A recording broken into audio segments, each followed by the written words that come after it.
So guys, hello, kamusta kayo? Welcome to Sir Lupet TV. So ito ang ating robotics project for today. So ito ay isang automated trash bin. So assuming yan na yung structure niya and then lalagyan mo na lang ng cover. So magiging basurahan na yan. So ang mangyayari dyan, meron tayong ultrasonic dito sa harap.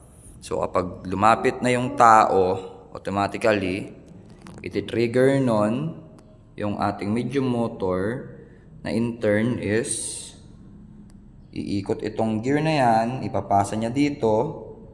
So pag pumasa dyan, itong cover na to, so assuming ito yung part ng cover, so yan ay tataas or mag-o-open. Okay, then alam nyo na, so merong cable, ito ay sa number 4 mo ilalagay itong ultrasonic, and then ito naman isa sa medium motor sa port A. Yan siya. Yan yung build. So, paano yung program niyan? Okay, so ito yung program niya. So, ito yung play button. And then, after the play button, maglagay ka ng ultrasonic, ibig sabihin US, ultrasonic sensor, and yung value niya ay less than 30. Ibig sabihin, within 30 centimeters, like kapag nasa 28 centimeters na yung distance ng object papunta sa ultrasonic sensor, puproceed tayo sa susunod.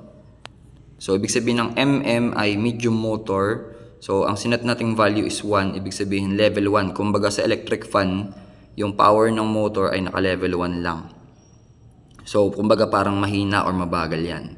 And then, pagkatapos nun, lagyan mo ng timer na iseset mo lang sa 1.00 second. Then, pagkatapos nun, medium motor ulit, pero this time, iset mo siya sa 0. Ibig sabihin nun, pag nag-open siya for 1 second, magi-stop siya. Then, gaano katagal yung stop niya? Sasagutin nyo nitong susunod. So, timer, set mo sa 2.00 seconds. So, ibig sabihin yan, 2 seconds siyang naka-open. So, syempre, dahil ito ay automated trash bin, kailangan automatic na siya ay sasara. So, after 2 seconds, maglalagay ka ulit ng medium motor, then ang value naman this time ay negative 1. Ibig sabihin, mabagal pa rin yan, pero this time ang action yan ay pa-close or pasara. So, sasara yung ating trash bin. And then moving forward, gaano katagal yon? So, for 1 second. So, mapapansin nyo, yung pag-open kanina, 1 second. Yung pag-close this time, 1 second din.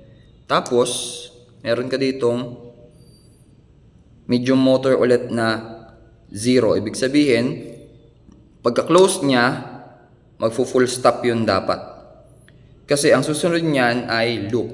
So, tatandaan nyo guys, bago kayo gumamit ng loop na naka-infinite, kailangan yung huli niyan ay naka-stop. So, yung medium motor dapat ay naka-stop. 0 ang value. So, and then yung huli na lang na ilalagay mo, yung loop is gawin mo siya for infinite number of times. So, ibig sabihin, kapag lumapit yung tao, bubukas, and then kapag aalis na, or 2 seconds siyang naka-open, tapos magko-close. And then, the program repeats. So, yan po ang ating program para dito sa ating automated trash bin. So, ulitin natin. Pag play mo, magra-run na yung program. Pag lumapit yung tao within 30 centimeters, mag-o-open yung medium motor for 1 second, and then magpo-full stop for 2 seconds. Then, magko-close siya for 1 second, and then full stop para ma-execute naman yung loop. So, ang default niya guys, ibig sabihin, bago nyo paandarin yung motor or paandarin yung robot, ang default niya dapat is naka-close. So, bago nyo i-play doon sa ating EV3 brick, bago nyo i-play yon, kailangan naka-close ito. Yan. Kasi pagka nangyari na yan ay nakataas, for example. So, for example, ganito. Pag sinimulan nyo yung program, pinlay nyo sa EV3 brick na nakaganyan. So, ang idea niyan, iikot pa yan ng sobra. So, magi-snap yung mga ngipin ng mga gears.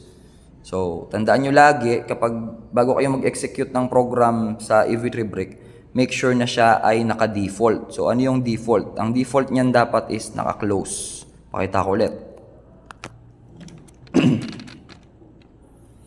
So, ang default niyan dapat is nakababa itong takip. Para pag pinlay mo, 1 second open, and then 2 seconds na naka-standby, and then 1 second close. Yon, and then repeat na lang kapag lumapit dito or na-sense na ultrasonic na mayroong papalapit na object or tao. So I hope nasundan nyo guys. Hanggang dito muna. Subscribe to Sir Lupet TV para sa mga susunod pa nating robotics design and projects. Thank you!